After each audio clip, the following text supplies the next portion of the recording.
Thank you, CS Wamalwa, for graciously welcoming me and the rest of the team to the Defense Headquarters.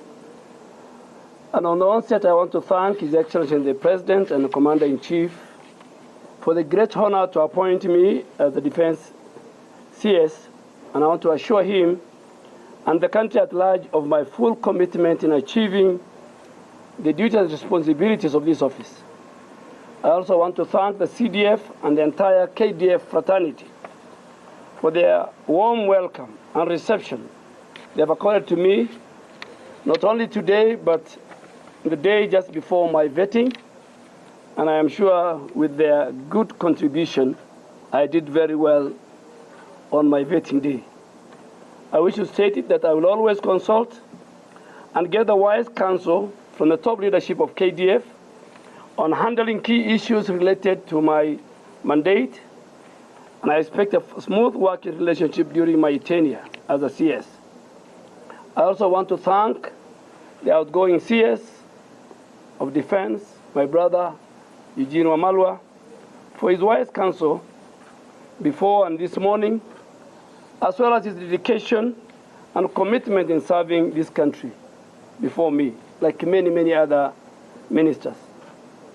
In accordance with Article 231, Sub-Article 3A, B, and C, we shall defend and protect our sovereignty and territorial integrity of our country.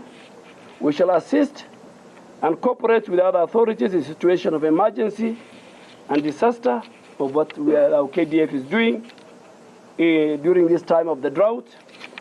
And we shall deploy troops to restore peace and order in any part of the country affected by unrest or instability, and more fundamentally, with the approval of the National Assembly. During my period of work and service as the CS Defense, I wish to highlight that the following will be my main focus of areas. One, my commitment towards continuous KDF modernization and force readiness that guarantees the territorial integrity of our borders from external threats and challenges. And as a CS Defense, I believe our forces were involved in military operations within our country and in peacekeeping missions must be equipped with the necessary and adequate fighting tools and materials to enable them achieve their mission effectively. Number two, I will participate with the leadership of KDF in the full implementation of our national security policy for the Republic of Kenya 2021-2030 in order to maintain our status as an anchor nation in this region. Three, to ensure that KDF maintains and sustains high levels of professionalism, loyalty, trust, integrity, discipline, and respect that will help us to project a positive image of the force at all times and our posture. Number four, we pay special attention towards improving the welfare and the well-being of the KDF fraternity. And this is in terms of their condition of service, their housing, their medical schemes, and of course, ask Parliament for more budgetary allocation and approval. We will commit towards working with our other security forces and organs and in the national administration in maintaining peace and security in our country under the direction of His Excellency the President and the Commander-in-Chief, and also who chairs the National Security Council when called upon.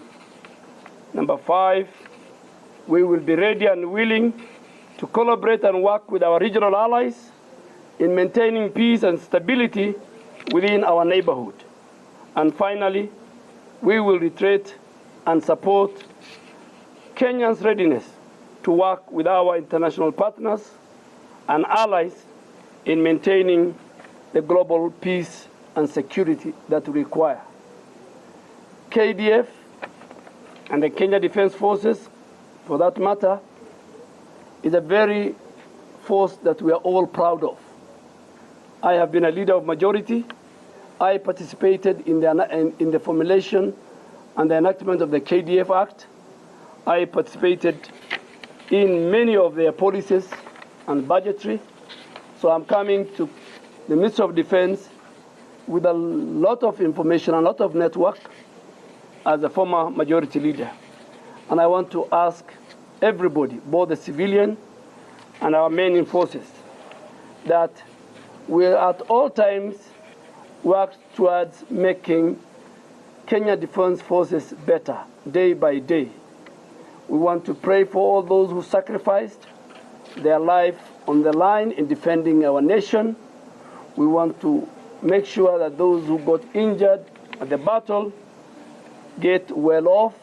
We create more wellness centers, more rehabilitation centers, that even those who among us have challenges, KDF is part of it. We have already improved our health care within the forces, and now I think we will make sure that the National Treasury puts more resources in the modernization of our Kenyan forces and KDF in general. Thank you very much, General Kibochi, your Deputy, Lieutenant General Ogola, and all the other service commanders, and all the other staff of the Ministry of Defense for the kind of reception you have given to me. Of course, I have said the Minister, the CS and the PS and the rest of the civilian staff. I think we have an opportunity, and we must bring back the days when Kenya Defense Forces were everywhere globally, keeping peace, making families and communities better than they have found.